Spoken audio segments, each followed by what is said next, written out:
Tədbirimizin sual-cavab hissəsinə keçirik. Sual vermək üçün söz verilir Almaniyanın DPA agentliyinin müxbirinə. Salam, mənim adım Ulrich Steinkolder, DPA agentliyi. Cənab Əliyev, sizin İrəvandakı həmkarınız bildirmişdir ki, bu müqavilənin həyata keçirilməsində yaranmış maneələr aradan qaldırıla biləcək maneələrdir. Onun özü buna çalışır. Çətinlik ondadır ki, sizin ölkəniz əlavə tələblər irəli sürür. Xahiş edirik, izah edin. Sülh müqaviləsini imzalamaqda nə qədər ciddisiniz? Sülh sizin üçün nə dərəcədə ciddidir? Digər sualım cənab federal prezidentədir. Siz öz növbənizdə Ermənistandan Azərbaycana hər hansı mesaj gətirmisinizmi? Bugün söhbət əsnasında mən cənab prezidenti Azərbaycan-Ermənistan sülh prosesi ilə bağlı kifayət qədər məlumatlandırdım. Bildirdim ki, 2-ci Qarabağ müharibəsi başa çatandan sonra məhz Azərbaycan və şəxsən mən sülh danışıqlarının başlanmasının təşəbbüskar olmuşam. O vaxt nə Ermənistan, nə də ki, o vaxt hələ ki fəaliyyət göstərən ATƏT-in Minsk qrupu belə bir təklif irəli sürməmişdi. Bu təklifi Azərbaycan tərəfi vermişdi və bu özlüyündə onu göstərir ki, biz sülh müqaviləsinin bağlanmasında nə qədər maraqlıydıq. Ermənistandan hər hansı bir cavab gəlmədiyi üçün biz bu mümkün olan müqavilənin əsas prinsiplərini də ortaya qoyduq. Yadımdadır, 5 əsas prinsip irəli sürülmüşdü və bu prinsiplər əsasında müzakirələrə start verildi. Danışıqların əsas maneəsi ondan ibarət idi ki, 2024-cü ilin yanvar ayına qədər Ermənistan təkidlə sülh müqaviləsinə dırnaqarası Dağlıq Qarabağ Respublikasının taleyini salmaq istəyirdi. Biz isə buna qətiyyən etiraz edirdik, çünki Dağlıq Qarabağ adlı respublika yoxdur. Bu ancaq Ermənistanın hülyalarında mövcud olub, Azərbaycanın Qarabağ bölgəsi mövcuddur. Və bu bizim daxili işimiz olduğu üçün biz təbii olaraq dövlətlər arası müqaviləyə belə bir bəndin salınmasına heç vaxt razı ola bilməzdik. Ancaq 2023-cü ilin sentyabr ayında separatizmə son qoyulandan sonra Qarabağ torpağında Ermənistan bir neçə aydan sonra o təkidlə irəli sürdüyü maddəni sülh müqaviləsinin mətnindən çıxarmağa razı olmuşdur. Və faktiki olaraq real danışıqlar hardasa bir il bundan əvvəl başlamışdır. Bugünə qədər sülh müqaviləsinin mətni tam razılaşdırılıb, 17 paragrafdan ibarətdir və Azərbaycan burada hər hansı bir əlavə şərt irəli sürməyib. Bizim şərtlərimiz Ermənistan üçün bəllidir, yenilik deyil. Bu şərtləri biz uzun müddət ərzində irəli sürürük. Ancaq Ermənistandan bugünə qədər hər hansı bir ciddi cavab almamışıq. Nədən ibarətdir bu? Birinci, ATƏT-in Minsk qrupu ləğv edilməlidir. Bunun da məntiqi ondan ibarətdir ki, 1992-ci ildə yaradılmış ATƏT-in Minsk qrupunun mandatı Qarabağ münaqişəsinin həlli idi. Qarabağ münaqişəsini Azərbaycan özü həll edib, BMT nizamnaməsi əsasında və beynəlxalq hüquq çərçivəsində və konflikt həll olunduğu üçün və Ermənistan rəsmən Qarabağı Azərbaycan torpağı tanıdığı üçün ATƏT-in Minsk qrupunun de jure fəaliyyətinə heç bir əsas qalmamışdır.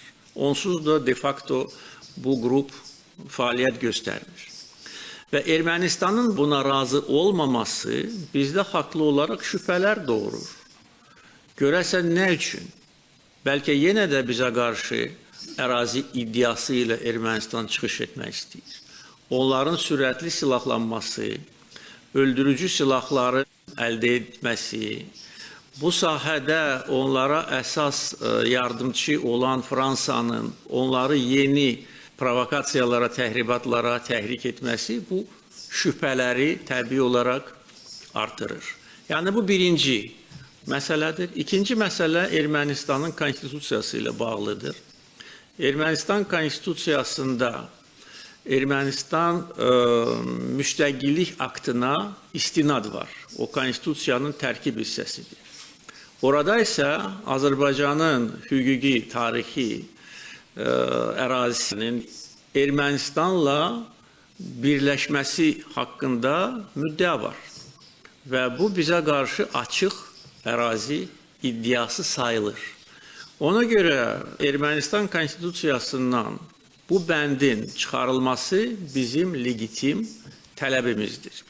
Və bu iki şərt təmin olunandan sonra sülh müqaviləsini imzalamaq üçün heç bir maneə olmayacaq.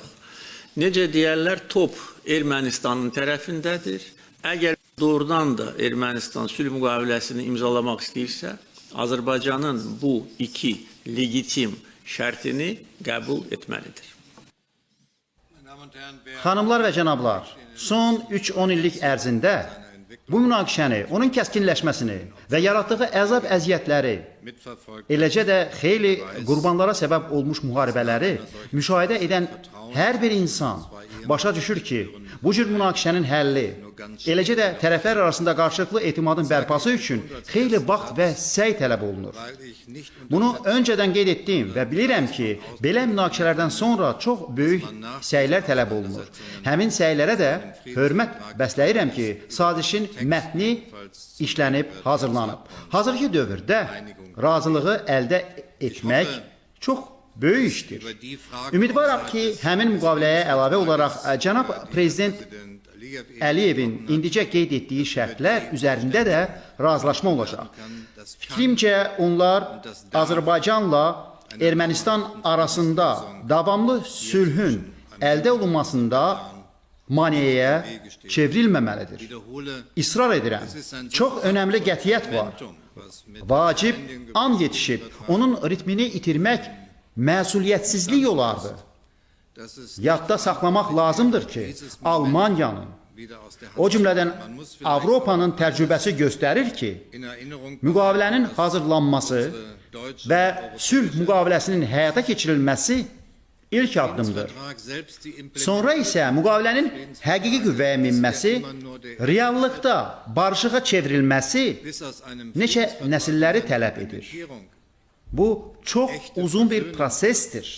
Belə bir etibarlı barışığın həyata keçirilməsi hər iki ölkədə və xalqda hələ çox vaxt tələb edəcək. Bu səbəbdən barışığa uzun zaman tələb olunduğunu diqqətdən qaçırmaq olmaz. Amma ilk addım müqavilənin hazırlanması, imzalanması, ratifikasiyası, qüvvəyə minməsi və həyata keçirilməsidir. Sonra isə digər problemlər də həll oluna bilər. Ümid edirəm ki, bu tezliklə baş verəcək. Söz verilir Azərbaycanın Real TV kanalının müxbirinə. Hər ikinizi salamlayıram. Real televiziyasından Vəfa Həmzəyeva. Sualım cənab Ştaynmayerədir. Cənab Prezident, siz çıxışınızda qeyd etdiniz ki, Ermənistan və Azərbaycan arasında olan bu prosesləri, münaqişəni və indi gəldiyimiz nöqtəni izləyirdiniz və biz əminik ki, proseslərin fərqindəsiniz. Ermənistan 30 ilə yaxın bir müddətdə Azərbaycanın ərazilərində aqressiv müharibə aparıb və beynəlxalq hüquq normalarını ciddi şəkildə pozub. Azərbaycanın beynəlxalq səviyyədə tanınan ərazilərinin 20%-ni işğal etmişdi. Və yəqin ki, hələ o dönəmdə Ermənistana qarşı sanksiyalar tətbiq olunsaydı, konflikt daha tez həlli yolunu tapardı. Necə düşünürsünüz? Qərb niyə Ermənistana qarşı konkret addımlar atmadı? Təşəkkür edirəm. İlk növbədə demək istəyirəm ki, suala görə çox sağ olun. Amma dediklərimi yəqin qulaq asmadınız. Mən müxtəlif vəzifələrdə Cənubi Qafqazdakı münaqişələrlə məşğul olmuşam və uzun müddətdir ki, Azərbaycan ilə Ermənistan arasında münasibətlər mənə məlumdur. Almaniya hökumətlərinin son illərdə siyasətinə nəzər yetirsəniz, yəqin görəcəksiniz. Həmin siyasətdə həm Ermənistana, həm Azərbaycana çox tarazlı münasibət olub. Yəni, çalışmışıq elə yanaşma göstərək ki, həssas məqamlar diqqətdən kənarda qalmasın və bu vaxta qədər biz beynəlxalq hüquq normalarına uyğun münasibət bildirmişik. Dediyim kimi, biz sülh müqaviləsinin hazırlanmasını çox alqışlayırıq və Qarabağ regionunun Azərbaycan ərazisi olduğunu bilirik və tanıyırıq. Bu bizim mövqeyimizdir və bu mövqey Azərbaycan tərəfindən də konkretləşdirilə bilər.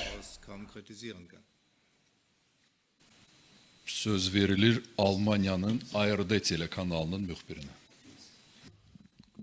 Salam, cənab Prezident Əliyevə sual vermək istərdim. Siz 17 bəndi qeyd etdiniz. Həmin 17 bənddən Azərbaycan üçün hansı ən vacibdir?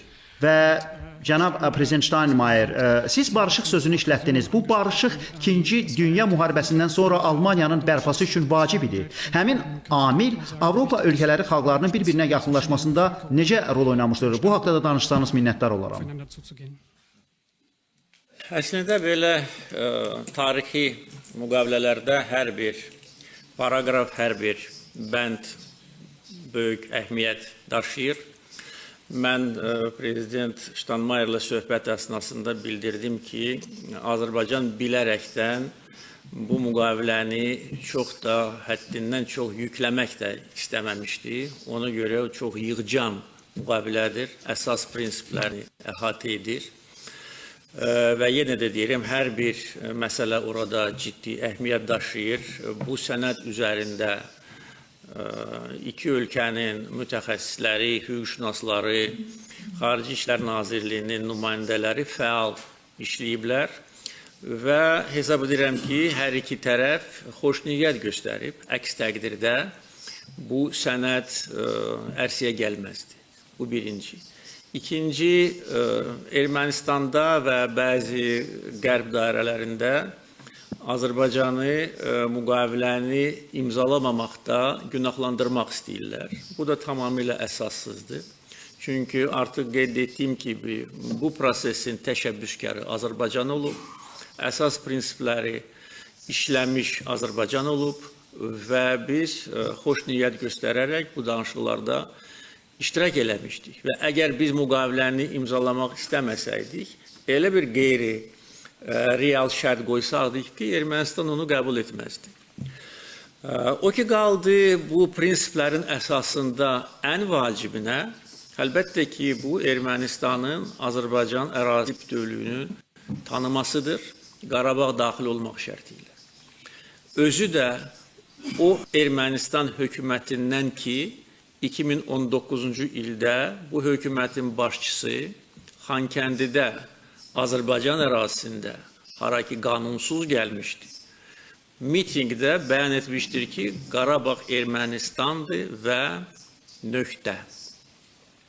Bugün Ermənistanı, mən bunu bir neçə dəfə demişəm, bəziləri sülh göyərçini kimi təqdim etməyə çalışırlar.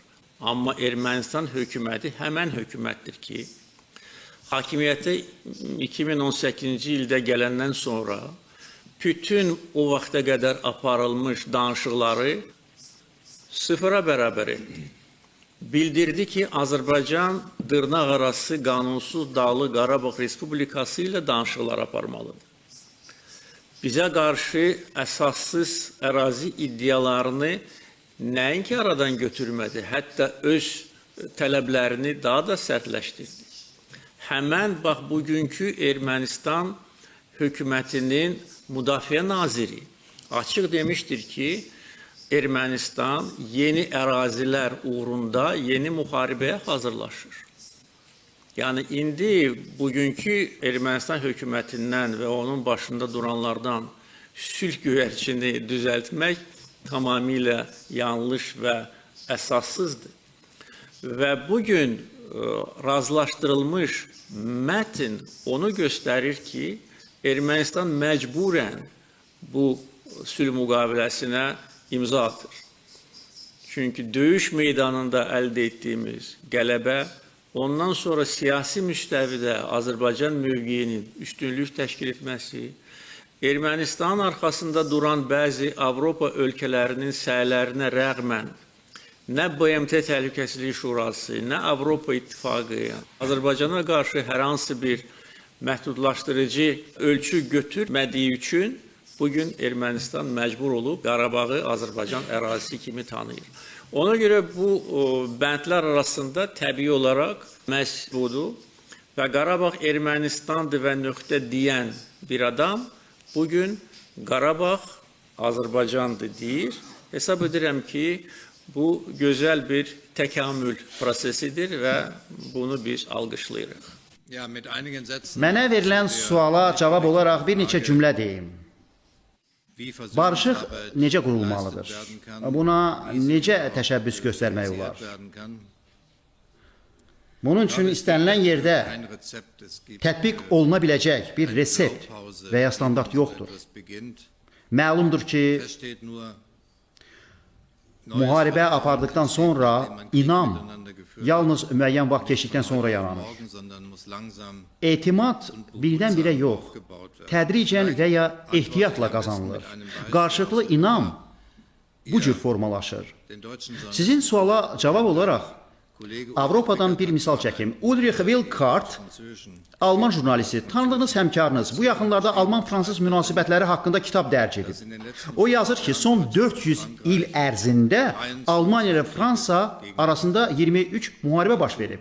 1870-ci, 1914-cü və 1939-cu illərdə son 3 müharibə lap çox qurbanlarla yadda qalmışdır. Bu iki ölkə bir-birinə sonsuz ədavəti olan düşmən idilər. Keçmiş tarix kitablarında Fransa Almaniyanın əzəli düşməni kimi qələmə verilirdi. Əslində çox saylı qurbanlardan sonra yaxın dostluq münasibətlərin yaranmasını gözləmək çox da asan deyildir. Əski tarix kitablarına baxsaq, bunu təsəvvür etmək belə mümkün deyil. Hər iki tərəf həm qətiyyət, həm siyasi iradə göstərərək keçmişi geridə qoyub yeni gələcəyə doğru addım atıblar. Hər bir regionda, dünyada, o cümlədən, Cənubi Qafqazda da belə bir arzu var.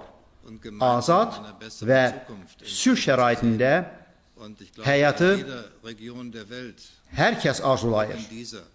Bununla da belə, dinç şəraitdə yaşamaq üçün həmçinin müəyyən siyasi işlər görülməlidir. Söz verilir Azərbaycanın A-News telekanalının müxbirinə. A-News televiziyasından Orxan Amaşov. Mənim sualım Prezident Steinmeier'dir. Hazırda Azərbaycanın Qarabağ regionunda Ermənistan tərəfindən yaradılmış qondarma separatçı rejimin keçmiş rəhbərlərinin Bakıda məhkəməsi gedir. Onlar öz ifadələrində etiraf edirlər ki, 100-dən artıq mülki şəxsin ölümü ilə nəticələnən Azərbaycanın şəhər və kəndlərinin bombardmanı Ermənistanın hazırki rəhbərliyinin, daha dəqiq desək, baş nazir Nikol Paşinyanın birbaşa əmrləri ilə aparılmışdır. Həmin müharibə cinayətlərinə gəldikdə, nəyə görə Avropa İttifaqı və onun təsisatları Ermənistana və onun siyasi hərbi rəhbərliyinə qarşı sanksiya tətbiq etməyib? Sağ olun. Almaniyanın xarici siyasətinə nəzər salsaq, görərik ki, mən son dövrlərdə bu siyasətin iştirakçısı olmuşam. Bir çox hökumətlərdə iştirak etmişəm. Öz adımızdan deyə bilərəm ki, biz bu regionda qeyri-sülh şəraiti ilə heç vaxt barışmamışıq. Bir tərəfin digər tərəfə ərazi iddialarına heç vaxt dəstək verməmişik. Düşünürük ki, beynəlxalq səviyyədə tanınmış sərhədlər qüvvədə qalmalı, tanınmalı və onlara hörmətlə yanaşılmalıdır. Almaniyanın mövqeyinə gəldikdə deyə bilərəm ki, biz öz xəttimizə, mövqeyimizə həmişə sadiq olmuşuq.